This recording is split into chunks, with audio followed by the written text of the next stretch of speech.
Hello everyone, I am your Dr. Roger Secker and welcome back to our journey of building better habits. I'm so glad you're here.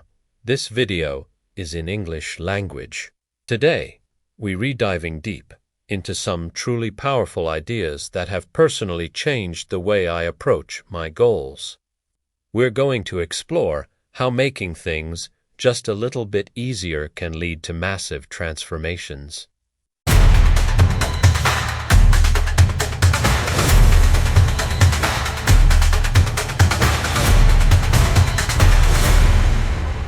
So, let's jump into our first big idea, which I like to call walk slowly, but never backward. Have you ever felt super motivated, gone all in on a new habit? Maybe hitting the gym every single day, only to burn out after a week and give up completely. I've been there more times than I can count. The key insight here is that the most important thing you can do for a new habit is simply to show up. It's not about having a perfect, intense workout every time. It's about not letting the chain break. Think about it like this. Your goal is to become a person who exercises regularly. On a day you're feeling tired or unmotivated, doing a full hour-long workout might feel impossible. But what if you just put on your workout clothes and did 5 minutes of stretching? Or even just drove to the gym, walked in, and walked out? It sounds silly, but what you're doing is casting a vote for your new identity. You're reinforcing the habit of showing up. The goal isn't the intensity of the workout. It's the consistency of the action. You're proving to yourself that even on your worst days, you don't quit. You might move slowly, but you never go backward. Mastering the art of showing up, even when you don't feel like it, is the secret to making habits stick for life. It's about prioritizing consistency over intensity. Now, let's talk about our next episode's theme, the law of least effort. Human beings are naturally wired to conserve energy. We're always, often subconsciously, looking for the path of least resistance. Why fight this? Instead, we can use it to our advantage.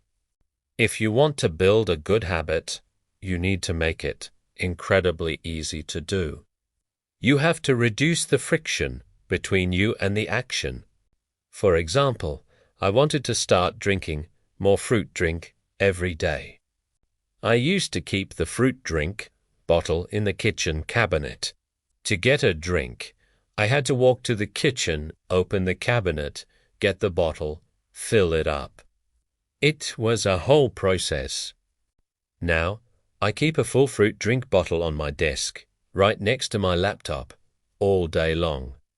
It's right there. The effort to take a sip is almost zero. And guess what? I drink fruit drink constantly now without even thinking about it. The opposite is also true. If you want to break a bad habit, you need to increase the friction. Make it harder to do. I used to spend too much time scrolling on my phone before bed. So, I started charging my phone in the living room overnight instead of next to my bed. To check it, I'd have to get out of my warm, cozy bed and walk to another room.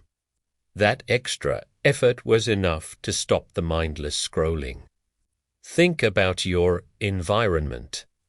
How can you redesign it to make good habits the easiest choice and bad habits a real pain? It's not about willpower. It's about smart design. This brings us perfectly to our third idea, how to stop procrastinating using the 2-minute rule. This is one of my absolute favorites because it's so simple and so effective. We often procrastinate on habits because the idea of them seems too big and overwhelming. Read a book sounds like a huge commitment. Run 5 miles feels daunting. The 2-minute rule breaks it down. It states that when you start a new habit, it should take less than 2 minutes to do. So, read a book every night becomes read 1 page. Do yoga for 30 minutes becomes take out my yoga mat. Run 5 miles becomes put on my running shoes. Almost anyone can read 1 page or put on their shoes. It's so easy that you can't say no. The goal here isn't to get the result in 2 minutes. The goal is to master the art of starting. The magic of this is that once you've started, it's much easier to continue. Once I've put on my running shoes in AM, standing by the door, going for a short run doesn't seem so bad. Once I've read 1 page of a book I'm enjoying, I often find myself reading for another 15 minutes. The 2-minute action is like the gateway to the larger habit. It's the ritual that gets you in the door. So, if you're struggling to start something, scale it down. What's the 2-minute version of your desired habit? Start there. The momentum will carry you forward. And finally, this all leads to our 4th and final point for today: how to make good habits inevitable and bad habits impossible. This is about taking the previous ideas to the next level by using what are called commitment devices.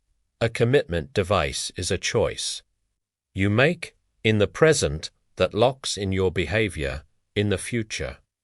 It's a way to automate your habits and remove temptation entirely. Let's say you want to save money and stop ordering takeout or delivery at your doorstep. A simple way is to set up an automatic transfer to your savings account the day you get paid. The money is gone before you even have a chance to spend it. You've made saving inevitable. To make ordering takeout harder or impossible, you could delete the food delivery apps from your phone. You've now made the bad habit much more difficult. Here's another example. If you want to ensure you go to the gym, you could schedule a session with a workout buddy or a personal trainer. The social commitment makes it almost inevitable that you'll show up because you don't want to let them down. To make the bad habit of watching TV all night impossible, you could put the TV on a timer that automatically shuts off at 10 p.m. or even put the remote in a timed lockbox. These strategies sound extreme, but they work by taking your future self, with all its weaknesses and temptations, out of the equation. You're making a decision for your future self when you are at your most motivated. Thank you so much for joining me today as we explored these incredible strategies for building a better life, one tiny habit at a time.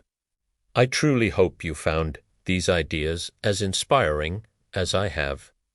We've seen that it's not about grand gestures, but about small, smart adjustments to our daily routines. Join me in our next episode, where we explore the crucial role of tracking your habits and how having an accountability partner can be the ultimate game changer. You won't want to miss it. If you found this helpful, please give it a thumbs up, subscribe to the channel, and hit that notification bell so you don't miss our next step on this amazing journey together. See you next time.